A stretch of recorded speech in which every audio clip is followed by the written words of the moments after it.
ಅವ್ರಿಗೆ ಏನು ಹಕ್ಕಿದೆ ಅಂತ ವಿರೋಧ ಪಡಿಸೋಕ್ಕೆ ಅವ್ರು ಕೇಳ್ಕೊಂಡು ನಾವು ನಮ್ಮ ಕಾರ್ಯಕ್ರಮ ನಮ್ಮ ಹಕ್ಕು ಕೇಳಬೇಕಾ? ಅವರ ನಮ್ಗೆ ಯಜಮಾನ್ರು ಇರೋದು ರಾಜ್ಯದ 107 ಕೋಟಿ ಜನ. ಅವ್ರು ಹೇಳೋದನ್ನು ನಾವು ಕೇಳಬೇಕೇ ವಿನ BJP ಜನತಾದಳವರು ಹೇಳೋದು ಕೇಳೋದಲ್ಲ. ನಾಳೆ ನಾವು ಹೋಗ್ತಾ ಇರ್ತಕ್ಕಂಥದ್ದು ಈ ರಾಜ್ಯದಲ್ಲಿ ಬರಗಾಲ ಪ್ರಾರಂಭ ಆಗಿ ನಾವು ಅವರಿಗೆ ಮೆಮೊರಂಡಮ್ ಸಲ್ಲಿಸಿ 4 ತಿಂಗಳಾದ್ರೂ ಇಲ್ಲಿವರೆಗೆ ಯಾವುದೇ ಬಿಡುಗಡೆ ಮಾಡದೇ ಇರೋದ್ರಿಂದ ಅದರ ಬಗ್ಗೆ ಅವರ ವಿರುದ್ಧ ಪ್ರತಿಭಟನೆ ಮಾಡಲಿಕ್ಕೆ ಹೋಗ್ತಾ ಇದ್ದೀವಿ. ಮತ್ತು 15ನೇ ಹಣಕಾಸಿನ ಯೋಜನೆಯಲ್ಲಿ ಮತ್ತು ಇನ್ನಿತರೆ ಆರ್ಥಿಕ ಸಹಕಾರವನ್ನು ಕರ್ನಾಟಕಕ್ಕೆ ಕೊಡ್ತಾ ಇಲ್ಲ ಅನ್ನೋ ಒಂದು ಇದಕ್ಕೋಸ್ಕರ ಒಟ್ಟಾರೆ 1,82,000 ಕೋಟಿ ನಮಗೆ ಹಣ ಬರಬೇಕಾದನ್ನ ನಿಲ್ಲಿಸಿದ್ದಾರೆ. ಸೊ ಅದಕ್ಕೋಸ್ಕರ ಅವರ ಮುಂದೆ ಹೋರಾಟ ಮಾಡ್ತಾರೆ.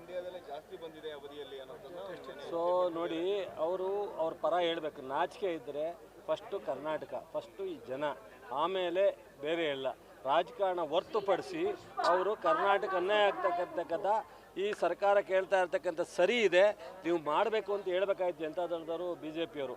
ಅವ್ರಿಗೆ ಸೌಜನ್ಯ ಇಲ್ಲ, ಅವ್ರಿಗೆ ಅವ್ರ ನಾಯಕರ ಬಗ್ಗೆ ಭಯ ಇದೆ, ಕೇಂದ್ರ ಸರ್ಕಾರದ ಬಗ್ಗೆ ಭಯ ಇದೆ. 100% ಸುಳ್ಳಲ್ದಲ್ಲ. ಇವತ್ತು ಬರಗಾಲದಲ್ಲಿ 4 ತಿಂಗಳಿಂದ ನಾವು ಕೊಟ್ಟರೋ ಮೆಮೊರಂಡಮ್ ಬಂದಿಲ್ಲ, ಅದು ನಿಮಗೆ ಗೊತ್ತಿಲ್ವಾ? ಸುಳ್ಳಲ್ದಲ್ಲ, ನಿಜಾನಾ? ಇಲ್ಲಿವರೆಗೆ ಯಾವ್ದಾರು NDRF ಕೊಡಲಿಕ್ಕೆ ಹಿಂದೆ ಮುಂದೆ ನೋಡ್ತಿದ್ರೆ ಯಾವ್ದಾರು ಸರ್ಕಾರ ಅವ್ರು ಎಷ್ಟಾರೆ ಕೊಡಲಿ, ನಾವು 18,000 ಕೋಟಿ ಕೇಳಿದ್ದೀವಿ, ಅವ್ರು ಎಷ್ಟು ಕೊಡ್ತಾರೋ ಕೊಡಬೇಕಾದ ಡ್ಯೂಟಿ ಅಲ್ಲ.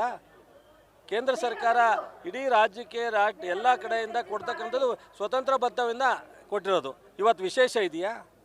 ನಮ್ಮ ರಾಜ್ಯದಿಂದ ಹೋಗೋ ಟ್ಯಾಕ್ಸಿಂದನೇ ತಾನೇ ಕೊಡೋದು. ಮತ್ತು ಸುಳ್ಳಲ್ದಲ್ಲಿ ಏನು ನಿಜ ಹೇಳ್ತೀರಾ ರೀ? ಅವ್ರು ಯಾರ್ರೀ ಶ್ವೇತಪತ್ರ? ಆಡಳಿತ ಜನ ಆಶೀರ್ವಾದ ಮಾಡಿ ಆಡಳಿತ ಮಾಡಲಿಕ್ಕೆ ಕೊಟ್ಟಿರೋದು ನಮಗೆ. ನಾವು ಅವ್ರಿಗೆ ಸೌಜನ್ಯ ಇದ್ದರೆ, ಅವ್ರ ಹಿಂದೆ ಆಡಳಿತದ ಅನುಭವ ಇದ್ದವರು ಈ ಥರ ಮಾತಾಡಿದ್ರೆ ಏನು ಮಾತಾಡೋದು? ಬಿಟ್ಟಾಕಿ ಅವ್ರು ಏನೋ ಮಾತಾಡ್ಕೊಳ್ಳಿ. ಅವರು ಚುನಾವಣೆ ಇದೆ, ಚುನಾವಣೆಯಲ್ಲಿ ಜನ ಬುದ್ಧಿ ಕಲಿಸ್ತಾರೆ.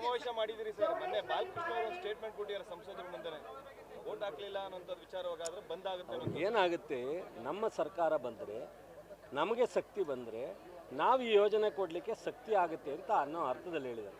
ನಾವು 5 ವರ್ಷನೂ ಕೊಡ್ತೀವಿ ಅಂತ ಹೇಳಿದ್ದೀವಿ, 5 ವರ್ಷನೂ ಕೊಡ್ತೀವಿ, ಇಲ್ಲ ಅಂತಲ್ಲ. ಆದರೆ ಆರ್ಥಿಕವಾಗಿ ನಮಗೆ ಶಕ್ತಿ ಬರಬೇಕು ಅಂದರೆ ನಮಗೆ ಶಕ್ತಿ ತುಂಬಿ ಅಂತ ಕೇಳಿದ್ವಿ.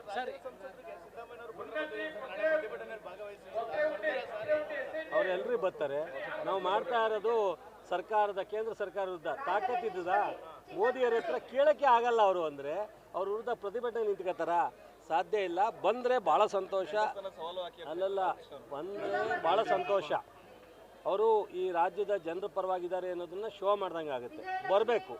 ನಾವು ನಮ್ಮ ಜೊತೆ ಬರಲಿಲ್ಲ, ಕೊನೆಗೆ ಅವ್ರು 27 ಜನನು ಒಟ್ಟಾಗಿ ಹೋಗಿ ಅವ್ರು ಸಪ್ರೇಟ್ ಹೋಗಿ ಬೇಕಾದ್ರೆ ಪ್ರಧಾನಿಯವ್ರ ಮುಂದೆ ಕೊಡದೇ ಇದ್ರೆ ನಾವು ಸತ್ಯಾಗ್ರಹ ಮಾಡ್ತೀವಿ ಅಂತ ಅಸೆಂಬ್ಲಿ ಕೂತ್ಕೊಳ್ಳಿ, 16 ಮಾಡಿ.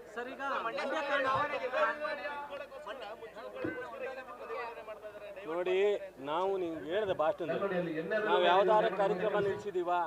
ಅಭಿವೃದ್ಧಿ ನಿಲ್ಲಿಸಿದೀವಾ? ಇವತ್ತು ಈ ನ್ಯಾಷನಲ್ ಹೈವೇ ರೋಡು ಏನಾಯಿತು? ನ್ಯಾಷನಲ್ ಹೈವೇನಲ್ಲಿ ಟೌನ್ ವ್ಯಾಪ್ತಿನಲ್ಲಿ ಅಭಿವೃದ್ಧಿ ಪ್ರಾರಂಭ ಆಗಿದೆ, ಟೆಂಡರ್ ಕರೆದಿದ್ದಾರೆ, ನಿಮ್ಮ ಹತ್ರನೇ ಮಾಹಿತಿ ಇದೆ. ಮಂಡ್ಯ ಸಿಟಿಗೆ 30 ಕೋಟಿ. ಸೊ ರೂರಲ್ಗೆ ಅಲ್ಲಲ್ಲಪ್ಪ, ಮದ್ದೂರಿಗೆ ಶ್ರೀರಂಗಪಟ್ಟಣಕ್ಕೆ 17, ಮಂಡ್ಯ ಸಿಟಿಗೆ 30. ಅದಲ್ಲದೆ ಇವರಿಗೆ 25 ಕೋಟಿ, SIDPನಲ್ಲಿ 20, ಮುಖ್ಯಮಂತ್ರಿ ಫಂಡಲ್ಲಿ 25, 45 ಕೋಟಿ, CRFಲ್ಲಿ 6 ಕೋಟಿ, 50 ಕೋಟಿ ಒಂದೊಂದು ತಾಲೂಕಿಗೆ ಅಭಿವೃದ್ಧಿ ಕೊಟ್ಟಿದ್ದಾರೆ. ಆಮೇಲೆ CNNನಲ್ಲಿ ಇವ್ರಿಗೂ 150 ಕೋಟಿ ಇದ್ದಾರೆ. ಬಾಬಣ್ಣಗೆ 200 ಕೋಟಿ ಸಿಕ್ಕಿದೆ, ನರೇಂದ್ರ ಸ್ವಾಮಿಗೆ 200 ಕೋಟಿ ಸಿಕ್ಕಿದೆ.